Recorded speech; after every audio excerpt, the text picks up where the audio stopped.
Seseorang bertanya kepada Ibnu Abbas radhiyallahu taala anhuma. Riwayat ini viral sekali. Ya, pertanyaannya sederhana.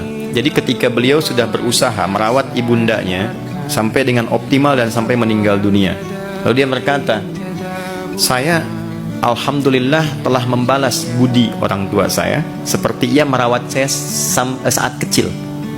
Ya, saya telah membalas sampai ibu saya meninggal, saya balas perawatan itu seperti ibu saya merawat sejak kecil.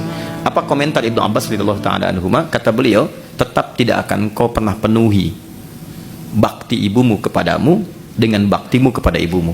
Bukankah ibumu merawat engkau supaya engkau hidup dan tumbuh, sedangkan engkau merawatnya menuju kematian ibumu.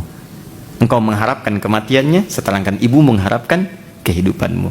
Di sini Ibnu Abbas itu seorang penafsir Quran yang legalitasnya langsung dari Nabi sallallahu alaihi wasallam. Allahumma faqihhu fid din wa 'alimhu ta'wil.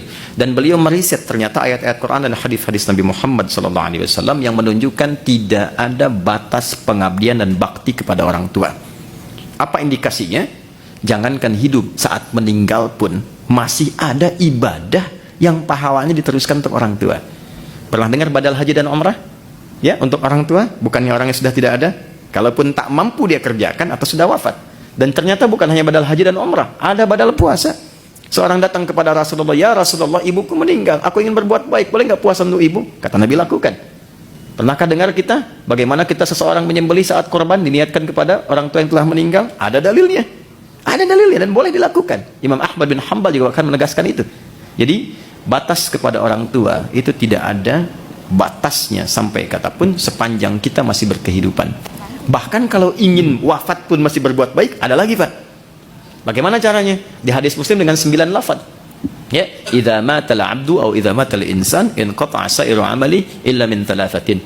Jika wafat seorang manusia yang beraktivitas, terputus semua amalnya kecuali 3. Apa itu? 1. Shadaqatin jariyah, sedekah yang terus mengalir. Ada seorang anak, ibunya bapaknya sudah meninggal, dia mau sedekah karpet misalnya di musola ini Pertamina, atau sedekah baca mushaf Quran, disimpan di situ. Lalu anak ini meninggal, mushafnya masih ada, ya, karpetnya masih ada. Itu kalau disujudin, dibacain terus, bukan hanya untuk anak itu, karena konsep dasarnya untuk wakaf orang tua atau sedekah untuk orang tua, ngalir ke orang tuanya juga. Ilmin yuntafa'u bihi.